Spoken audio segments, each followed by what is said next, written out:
नमो। स्वागत है मित्रों। आज के इस सत्र में हम एक बहुत अलग विषय की बात कर रहे हैं और इस विषय को मैं दो भागों में आपके सामने प्रस्तुत करना चाहता हूं। आज पहला भाग है और यह विषय है काम शिल्प। आज हम चर्चा कर रहे हैं काम शिल्प की। काम शिल्प का एक संक्षिप्त परिचय मैं आपके सामने प्रस्तुत कर रहा हूं। यह विषय ऐसा है जिससे हम परिचित तो होते हैं, जिसके बारे में कुछ जानकारी भी रखते हैं, पर इस विषय की चर्चा नहीं करते हैं। बहुधा हम चुप्पी साध लेते हैं, देखते हैं, पढ़ते हैं, समझते हैं, पर बोलते नहीं हैं। वस्तुतः जो श्रृंगार रस का विषय है उस पर हमें बीभत्स रस, हास्य रस अथवा अद्भुत रस की अनुभूति होती है। कामशिल्प देखकर अथवा इसके विषय में सुनकर कभी हम हंसते हैं, कभी उपहास करते हैं, कभी हम इससे घृणा करते हैं कि ऐसा चित्र, ऐसा शिल्प क्यों, मंदिरों पर क्यों, और कभी हम आश्चर्यचकित हो जाते हैं। परंतु हमारे पूर्वजों ने काम शिल्प अनेक मंदिरों पर बनाए हैं। क्यों बनाए, किस लिए बनाए, इनका क्या महत्व है, इन सब विषयों पर आज हम एक संक्षिप्त चर्चा करेंगे। तो प्रारंभ करते हैं।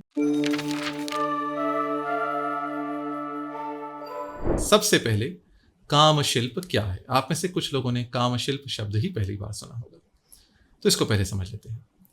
काम शिल्प में, जैसा आप समझ ही गए होंगे, काम और शिल्प दो शब्द हैं। काम शब्द का क्या अर्थ है? काम्यत इति काम, यद्वा काम्यतेनेन इति काम। जिसकी इच्छा की जाए वह काम है, जिसकी अभिलाषा की जाए वह काम है, जिसकी चाह हो वह काम है, अथवा जिसके द्वारा चाह की जाए, इच्छा की जाए वह काम है। तो इस प्रकार काम कर्म भी है, करण भी है। काम का अर्थ मूलतः इच्छा ही है। काम का अर्थ संभोग मात्र की इच्छा नहीं है। काम का अर्थ किसी भी इच्छा को काम शब्द से व्यवहृत किया जाता है। जैसे पुत्र की इच्छा हो तो उसे पुत्र काम कहा जाता है। जिसकी पुत्र की इच्छा हो उस व्यक्ति को भी पुत्र काम कहते हैं। और पुत्र कामेष्टि यज्ञ के विषय में आपने सुना ही होगा। इसी प्रकार जिस व्यक्ति को यश की इच्छा हो उस व्यक्ति को यशस काम कहते हैं। जिसको यश की चाह है, जिसको प्रसिद्धि की चाह है। तो काम शब्द का मूल अर्थ है इच्छा अथवा अभिलाषा, परंतु इसका एक विशिष्ट अर्थ भी है। वह विशिष्ट अर्थ है स्त्री और पुरुष के मन में एक दूसरे के प्रति जो स्वाभाविक नैसर्गिक इच्छा रहती है वह भी काम है, उसे भी काम कहते हैं। और इसी अर्थ में काम जो है वह हमारे शास्त्रों में तृतीय पुरुषार्थ के रूप में स्वीकृत है। जैसा आप जानते हैं, धर्म, अर्थ, काम और मोक्ष, ये चार पुरुषार्थ हैं पुरुषों के, मनुष्यों के जीवन के। पुरुषों से यहाँ पुरुष और स्त्रियां दोनों अर्थ लेना चाहिए। तो मनुष्यों के जीवन के जो चार उद्देश्य हैं, धर्म, अर्थ, काम और मोक्ष, उनमें काम तीसरा पुरुषार्थ है। काम की अनेक व्याख्याएं हैं, परंतु नीति वाक्यामृत जो सोमेश्वर सूरी द्वारा रचित ग्रंथ है उसमें काम की एक बहुत अच्छी व्याख्या दी गई है। वहां कहा गया है, आभिमानिक रसानुविद्धा यतः सर्वेंद्रिय प्रीति सकाम। अर्थात तन्मयता के साथ रस से ओतप्रोत सभी इंद्रियों की प्रीति, सभी इंद्रियों की प्रसन्नता जिसके द्वारा होती है वह काम है। जब पुरुष और स्त्री के मन में एक दूसरे के प्रति प्राकृतिक अथवा नैसर्गिक जो आकर्षण होता है और उस आकर्षण के फलस्वरूप जब सब इंद्रियों की प्रीति होती है, जिसमें तन्मयता भी होती है और जिसमें रस से अनुविद्धता भी होती है, तब काम की अनुभूति होती है। तो इस प्रकार काम तृतीय पुरुषार्थ है जिसका बहुत महत्व है। हमारे यहाँ तो महाभारत में भी कहा गया है कि यह काम शास्त्र है।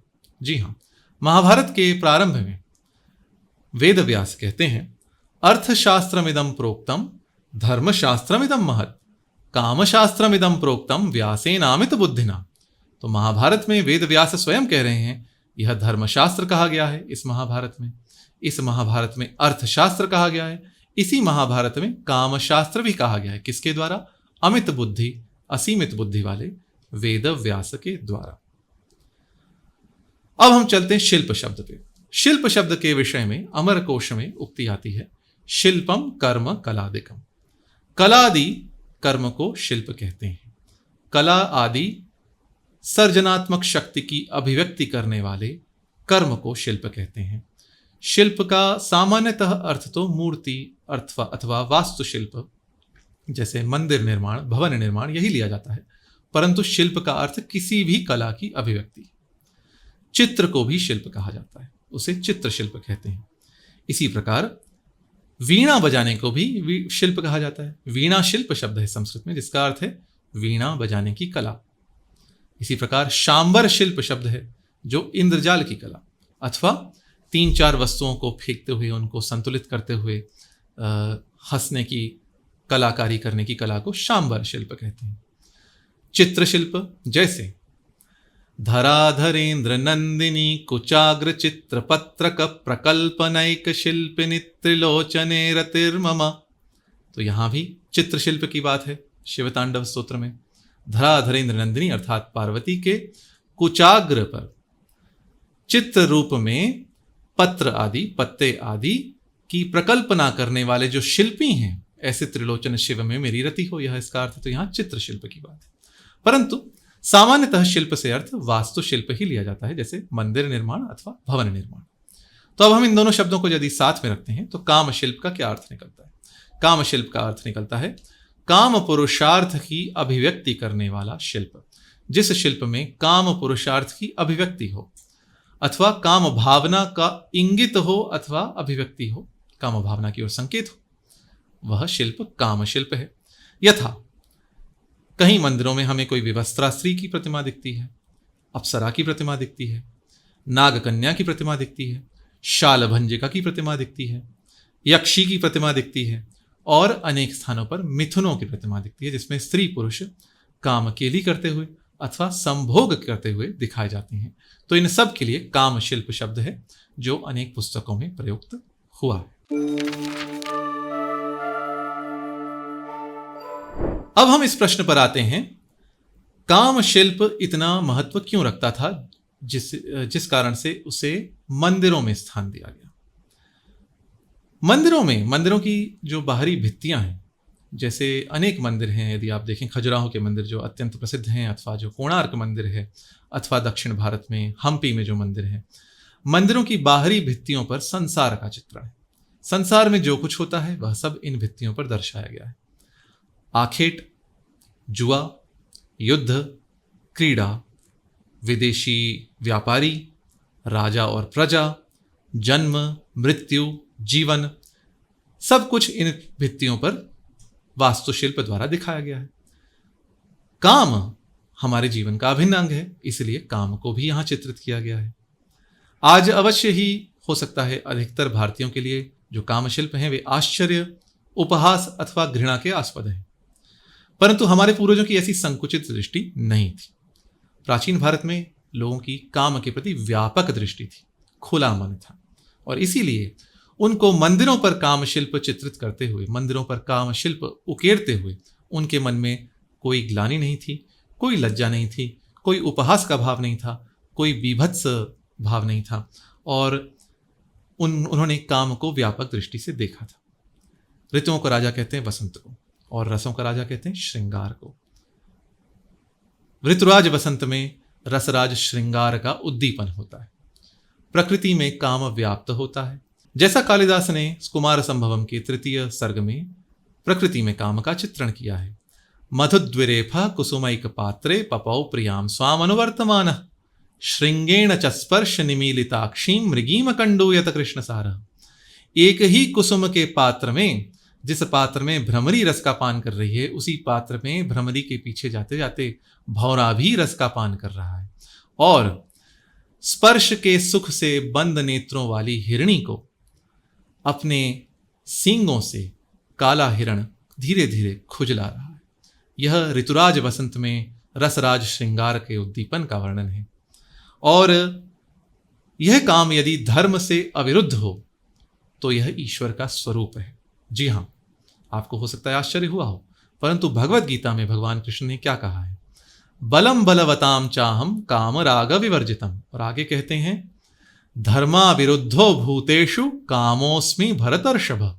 हे भरतर्षभ, हे भरतों में श्रेष्ठ अर्जुन, मैं सभी प्राणियों में धर्म से अविरुद्ध काम हूं।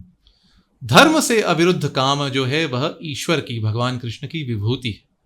तो इस प्रकार काम कोई बुरी वस्तु नहीं है, काम कोई घृणा का अथवा उपहास का अथवा बीभत्सा के भाव का आस्पद नहीं है। काम तो धर्म के विरुद्ध हो तो भगवान की मूर्ति है, भगवान का स्वरूप है। इसी बात को अर्थशास्त्र में चाणक्य भी कहते हैं, धर्माविरोधेन कामम सेवेत, धर्म से अविरुद्ध होते हुए काम का सेवन होना चाहिए। और आपको आश्चर्य होगा, जो कामशास्त्र के भी ग्रंथ हैं, ऐसे तो महाभारत में कहा गया महाभारत ही कामशास्त्र है, परंतु जो विशिष्ट कामशास्त्र के ग्रंथ हैं, यथा वात्स्यायन का कामसूत्र है, अथवा रति मंजरी हो, अथवा रति रहस्य हो, इस प्रकार के जो ग्रंथ हैं वहां भी धर्म के विषय में बहुत अच्छी बातें कही गई हैं। जैसे कामसूत्र के प्रथम सूत्र में ही कहा गया है, धर्मार्थ कामेभ्यो नमः, मैं धर्म अर्थ और काम को नमन करता हूं। और वहां धर्म को पहले इसीलिए कहा गया है क्योंकि धर्म अभ्यर्हित है, पूजनीय है, और अर्थ और काम से श्रेष्ठ है। इसी बात को आगे वात्स्यायन कहते हैं, एषाम समवाये पूर्व पूर्वो गरियान, धर्म अर्थ और काम के समवाय में जो पहले है वो अधिक बड़ा है, अर्थात काम से बड़ा अर्थ है और अर्थ से बड़ा धर्म है।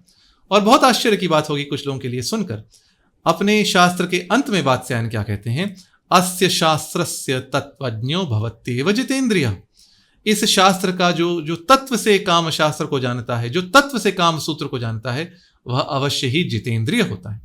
तो इस प्रकार धर्म के साथ काम का और अर्थ का समन्वय है, और इसी त्रिवर्ग की साधना को सनातन धर्म में सनातन शास्त्रों में बहुत महत्व दिया गया है। जिस प्रकार रघुवंश काव्य में कालिदास कहते हैं, शैशवेभ्यस्त विद्यानाम यौवने विषयैषिणाम वार्धक्ये मुनिवृत्तीनाम योगिनान्ते तनुत्यजाम।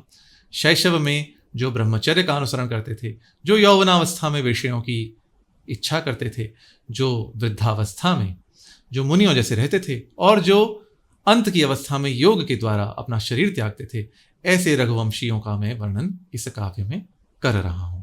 कुमार संभवम के 8वें सर्ग में तो माता पार्वती और भगवान शिव की कामलीला का विस्तार से वर्णन है।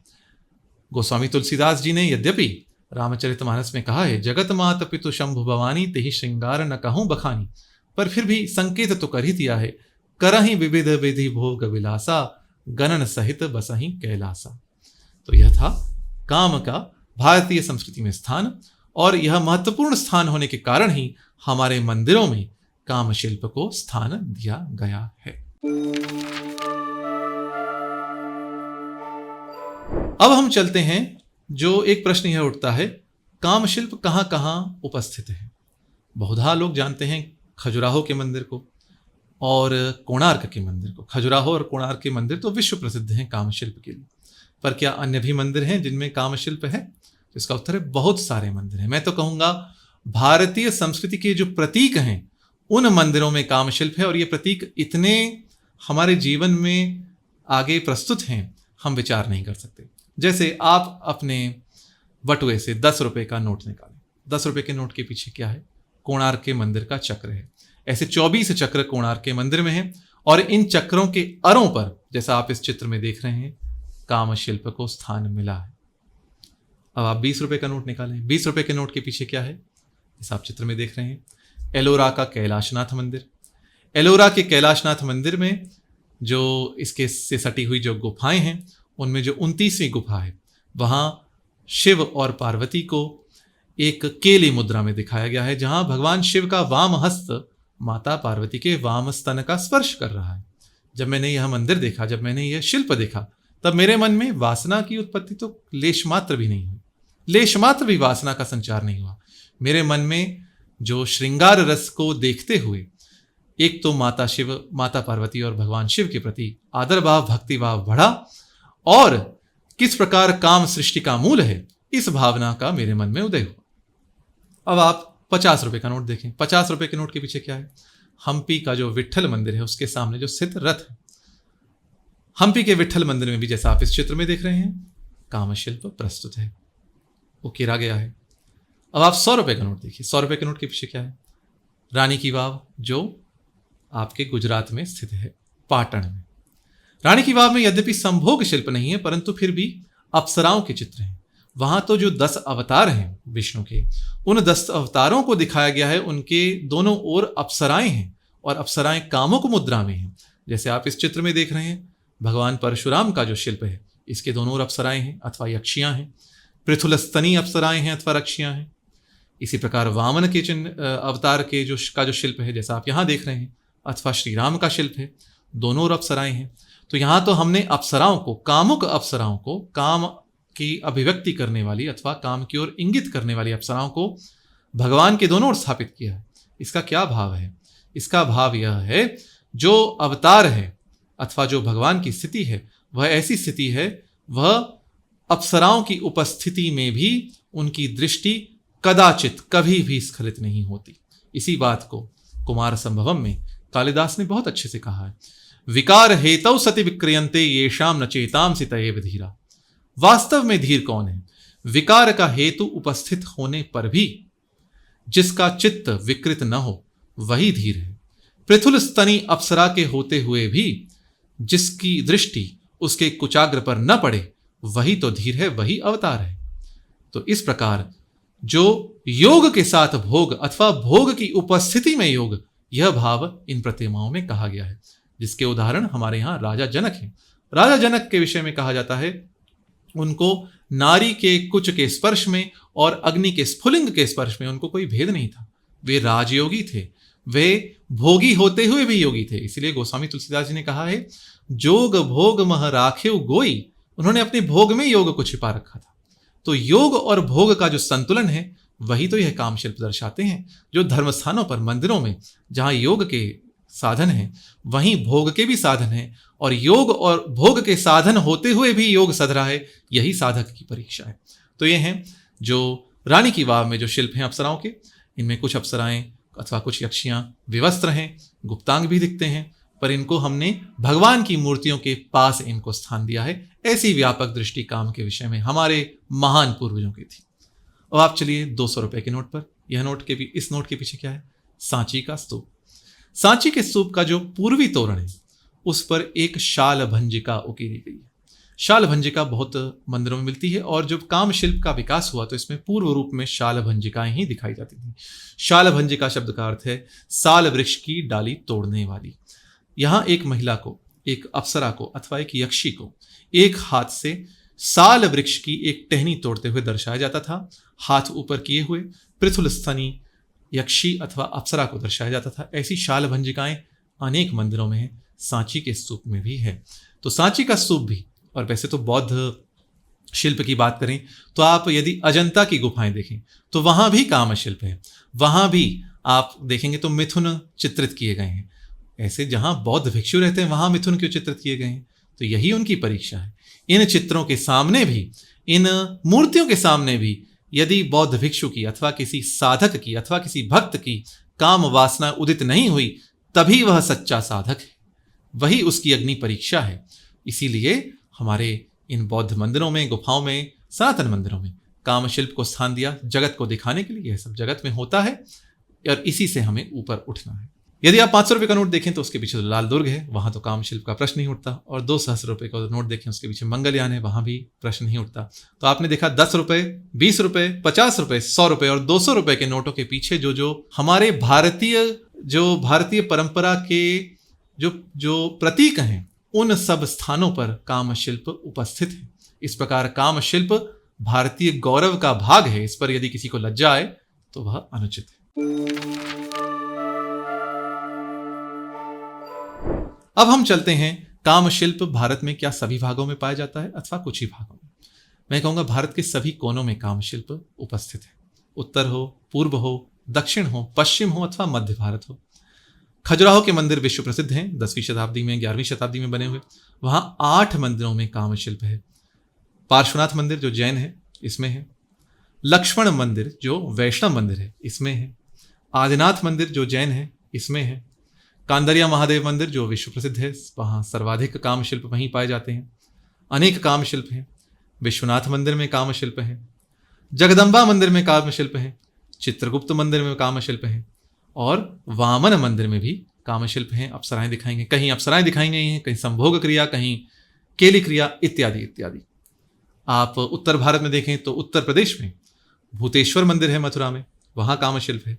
देवगढ़ में दशावतार मंदिर है जो गुप्त काल का बना है, यहाँ भी काम शिल्प है।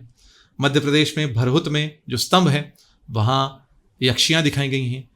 यक्षियाँ कुछ संकेत भी दे रही हैं और संकेत में एक मिथुन को दिखाया गया है जहाँ संभोग नहीं परंतु संभोग पूर्व केली का शिल्पन तो किया ही, वहाँ भी काम शिल्प है। सांची के स्तूप में मैंने आपको बताया पृथुलस्तनी शालभंजिका दिखाई गई है। तेली का मंदिर है ग्वालियर के दुर्ग में, वहाँ भी काम शिल्प है। आप राजस्थान चले जाएं, ओसिया में मंदिर है। रणकपुर में जैन मंदिर विश्व प्रसिद्ध है, परंतु इस मुख्य मंदिर के पास एक सुपार्श्वनाथ का छोटा मंदिर है और सुपार्श्वनाथ के छोटे मंदिर में अनेक काम शिल्प उकेरे गए हैं। इनमें कुछ संभोग कला को दिखाते हैं, जो काम शिल्प हमें खजुराहो की भी स्मृति कराते हैं। इसी प्रकार उदयपुर में जो जगदीश मंदिर है वहाँ काम शिल्प है। यदि आप गुजरात चले तो मोढेरा का सूर्य मंदिर है, यहाँ अनेक काम शिल्प हैं जो काल के प्रभाव से अब क्षीण हो चुके हैं। लिम्बोजी माता का मंदिर है, यहाँ भी काम शिल्प है। रानी की वाव में मैंने आपको बता दिया, अप्सराओं का यक्षियों का चित्रण है, विवस्त्रा स्त्रियों का चित्रण है। महाराष्ट्र आप जाएं तो कार्ले की गुफाएं हैं जहाँ बौद्ध स्तूप है, वहाँ एक दंपति को नृत्य करते हुए बहुत प्रसन्न मुद्रा में दिखाया गया है। यह प्रारंभिक काम शिल्प का जब हम इतिहास देखेंगे दूसरे भाग में तब हम इसको और अच्छे से देखेंगे। अजंता की गुफाओं में मैंने आपको चित्र का वर्णन किया, एलोरा की गुफाओं का बताया, अनवा जो वर्तमान संभाजीनगर में स्थित है वहाँ काम शिल्प है, प्रसिद्ध शिव मंदिर है। आंध्र प्रदेश में आप देखें तो नागार्जुन कोंडा में, कोयल कुंटला में काम शिल्प प्राप्त होता है। ओडिशा में तो कोणार्क मंदिर का काम शिल्प विश्व प्रसिद्ध है, भांति भांति के काम शिल्प हैं। और जो भुवनेश्वर में लिंगराज मंदिर है वहाँ भी काम शिल्प प्राप्त होता है। कर्नाटक में आप देखें तो बादामी, जहाँ अनेक काम शिल्प मंदिरों पर उकेरे गए हैं। ऐहोले, पट्टदकल, बेलूर और हड़ेबीडू, इन मंदिरों में भी काम शिल्प प्राप्त होता है, कहीं अधिक मात्रा में कहीं न्यून मात्रा में। और आप तमिलनाडु देखें तो वेल्लोर का कल्याण मंडप है, यहाँ काम शिल्प है। रघुनाथ मंदिर जो श्रीरंगम में, यहाँ मिथुन शिल्प है। इस प्रकार भारत के सभी कोनों में काम शिल्प प्राप्त होता है। और मुझे तो लगता है जो आक्रांताओं ने मंदिर तोड़े हैं उत्तर भारत में अनेक, वहाँ काम शिल्प रहा ही होगा। जैसे आप यदि कुतुब मीनार जाएं तो कुतुब मीनार जिन 27 हिंदू और जैन मंदिरों को तोड़कर बनाया गया था उनके आप अवशेष देखें, उनके स्तंभ देखें तो वहां भी विवस्त्रा, अप्सराएं अथवा यक्षियां दिखाई गई हैं जो आज भी दृष्टिगोचर होती हैं। तो इस प्रकार समूचे भारत में बौद्ध परंपरा हो, जैन परंपरा हो अथवा सनातनी परंपरा हो, काम को इतना प्रमुख स्थान दिया गया, हमने इन्हें अपने उपासना केंद्रों में उकेरा। और तब हमारे पूर्वजों की वैसी संकुचित दृष्टि नहीं थी जो दृष्टि हमारी आज है। और आज हमारी दृष्टि ऐसी क्यों है? वह मुगल कालीन सांस्कृतिक दासता और विक्टोरिया काल की नैतिकता का परिणाम है। हम आज भी मुगलों के सांस्कृतिक दास हैं और अंग्रेजों के नैतिक दास हैं। इसीलिए हमें अपने ही काम शिल्प पर, हमें अपने ही मंदिरों में, अपने ही पूर्वजों द्वारा उकेरे गए काम सूत्र के आसनों पर अथवा काम मुद्राओं पर हमें लज्जा की अनुभूति होती है। हमें तो धिक्कार होना है क्योंकि हमें अपने ही शिल्प पर लज्जा की अनुभूति हो रही है। हमें इस पर गर्व होना चाहिए। हमें इन राष्ट्रीय गर्व के आस्पदों पर गर्व होना चाहिए। हमें अपनी संस्कृति में जो काम का महत्व है उस पर गर्व होना चाहिए, जो बौद्ध, सनातन, जैन संस्कृतियों में समान रूप से।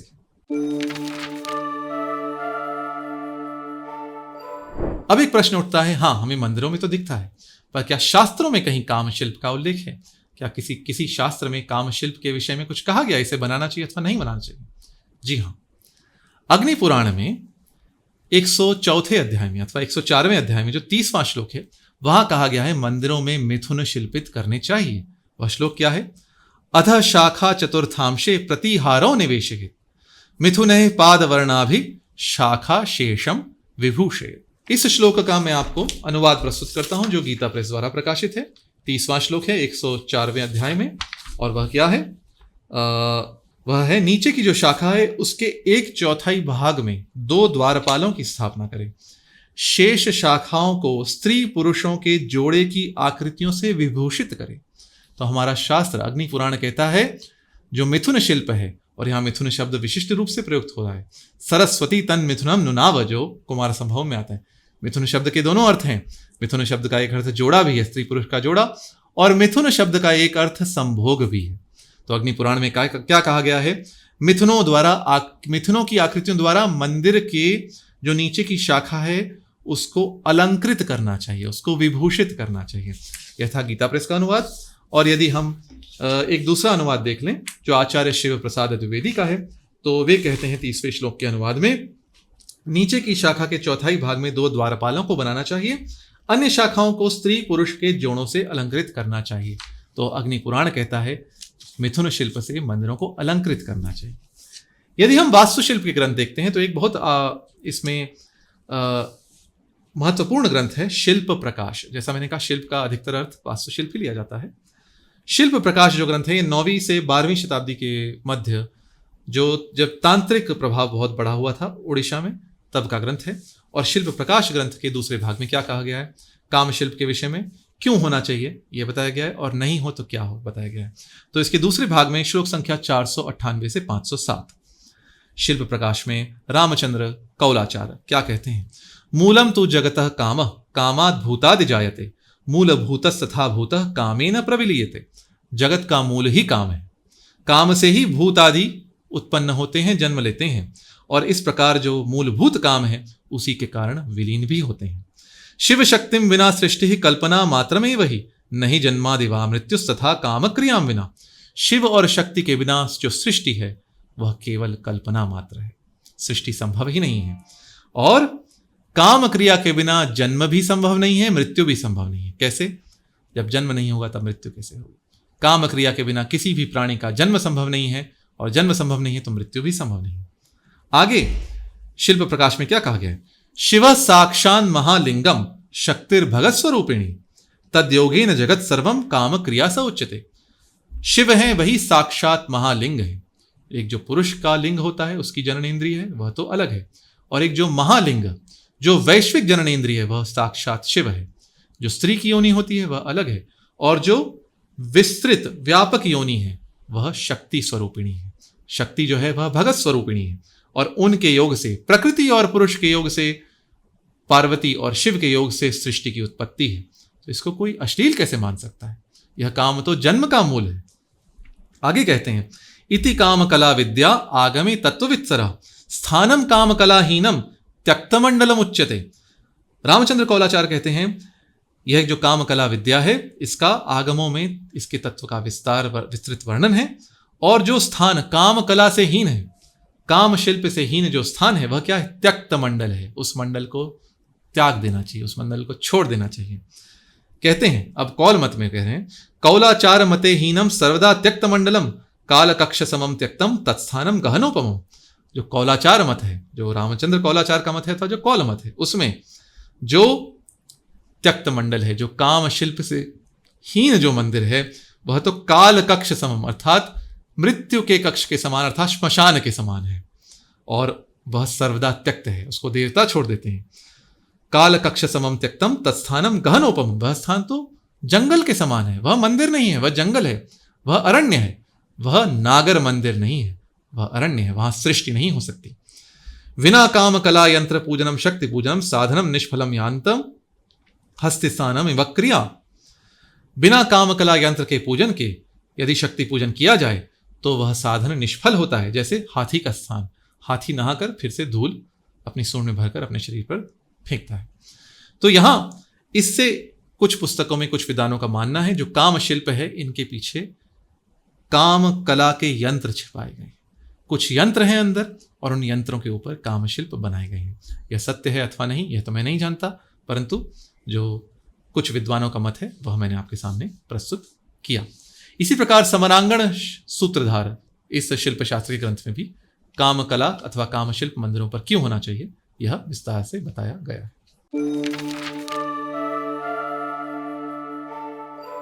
हमारे मन में और भी अनेक प्रश्न उठते हैं काम शिल्प को लेकर।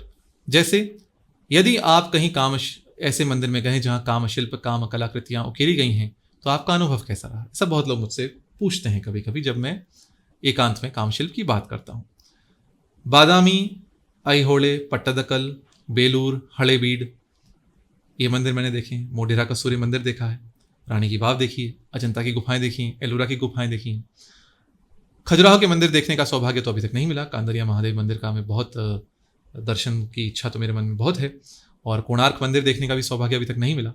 परंतु जब जब मैंने इन मंदिरों में काम शिल्प को देखा है तो जब पहले बालक था तब तो ऐसी ही दृष्टि थी, न पूछो न देखो न किसी को बताओ, क्योंकि हमारी मैंने कहा जो हम मुगल कालीन सांस्कृतिक दासता और विक्टोरिया कालीन नैतिकता का जीवन आज भी जी रहे हैं। तो तब तो न देखो न बताओ, कहीं खड़े न हो, ऐसी भावना थी। जब मैंने बचपन में रानी की वाव देखी थी अथवा मोढेरा का सूर्य मंदिर देखा था जब मैं किशोरावस्था में था तब। पर जब मैंने काम शिल्प के बारे में पढ़ा और कुछ जाना, काम के विषय में जाना, काम सूत्र के विषय में जाना, तब मेरी दृष्टि परिवर्तित हुई। और जैसा मैंने कहा, जब मैंने एलोरा में माता पार्वती और भगवान शिव का वह शिल्प देखा जिसमें श्रृंगार शिल्प है, संभोग शिल्प नहीं है, श्रृंगार शिल्प है, तब मेरे मन में वासना का लेश मात्र भी उदय नहीं हुआ। तब मेरे मन में जो काम संसार का बीज है उसको प्रणाम ही किया मैंने। धर्मार्थ कामेभ्यो नमः, जो वात्स्यायन ने काम सूत्र के प्रारंभ में कहा। तो इस दृष्टि से यदि हम काम शिल्प को इन मंदिरों में देखेंगे तो मुझे ऐसा लगता है हम अपने पूर्वजों का मंतव्य अच्छे से समझ पाएंगे, हम अपने पूर्वजों की इस कला पर गर्व ले सकेंगे, हम इन पर लज्जित नहीं होंगे, हम इनको बीभत्सा की दृष्टि से नहीं देखेंगे, हमें इनसे घिन नहीं आएगी और हम इनका उपहास भी नहीं करेंगे। एक और प्रश्न है जो अनेक लोग पूछते हैं, काम शिल्प का विकास भारत में कैसे हुआ? इसका एक बहुत लंबा इतिहास है जिसका परिचय मैं इस चलचित्र में तो नहीं दे पाऊंगा समय के अभाव के कारण, पर इस चलचित्र का जो दूसरा भाग आएगा उसमें पूरा काम शिल्प का इतिहास मैं आपके सामने प्रस्तुत करूंगा। द्वितीय शताब्दी ईसा पूर्व अर्थात आज से लगभग 2200 वर्ष पूर्व जो काम शिल्प है, जो प्रारंभिक काम शिल्प जिन्हें कह सकते हैं, वहां से लेकर चलते चलते 6वीं, 7वीं, 8वीं, 9वीं, 10वीं, 11वीं, 12वीं आदि शताब्दियों में जो जो काम शिल्प हमें प्राप्त होते हैं उन सब का, और चलते चलते 17वीं शताब्दी में भी जो उदयपुर का जगदीश मंदिर है वहाँ जो मिथुन शिल्प प्राप्त होते हैं उन सब का वर्णन मैं इस चलचित्र के दूसरे भाग में करूंगा।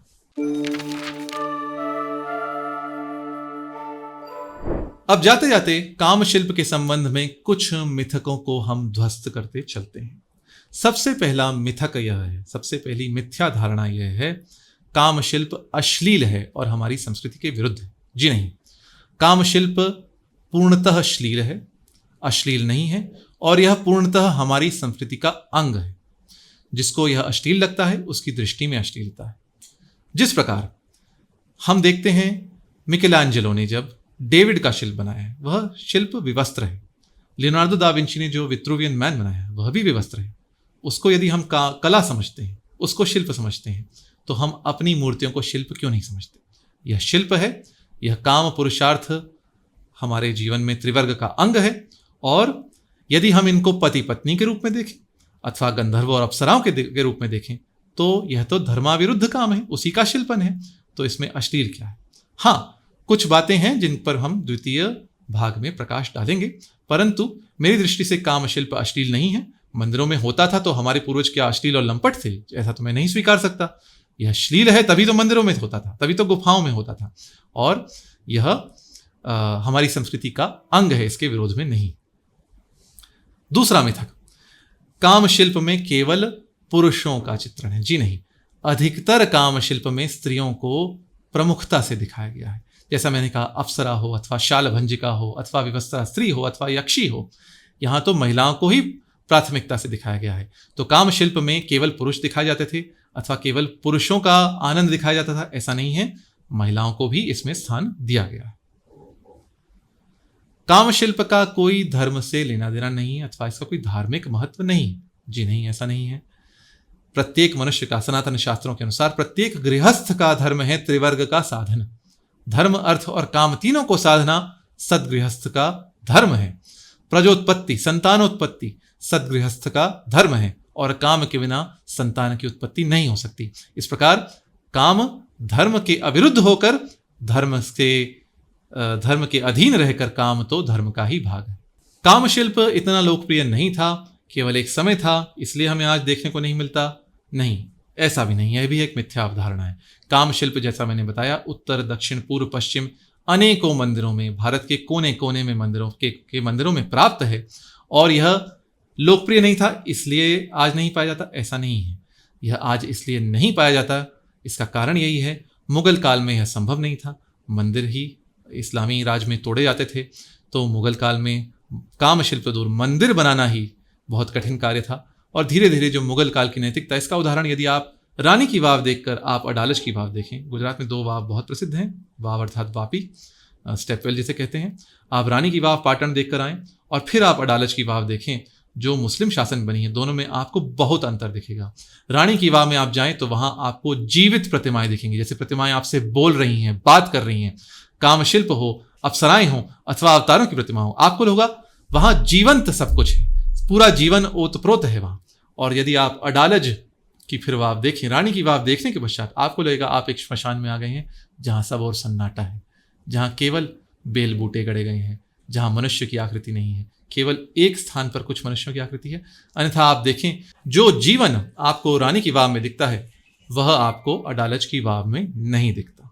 एक और मिथ्या अवधारणा है, काम शिल्प उस समय की सेक्स एजुकेशन थी। जी नहीं, कुछ लोग ऐसा मान सकते हैं अपने मन को बहलाने के लिए, परंतु ऐसा कुछ नहीं है। उस समय तो काम शास्त्र पढ़ना एक मनुष्य का धर्म समझा जाता था। काम शास्त्र पढ़ना एक युवा के लिए, एक नागर युवा के लिए अपेक्षित होता था।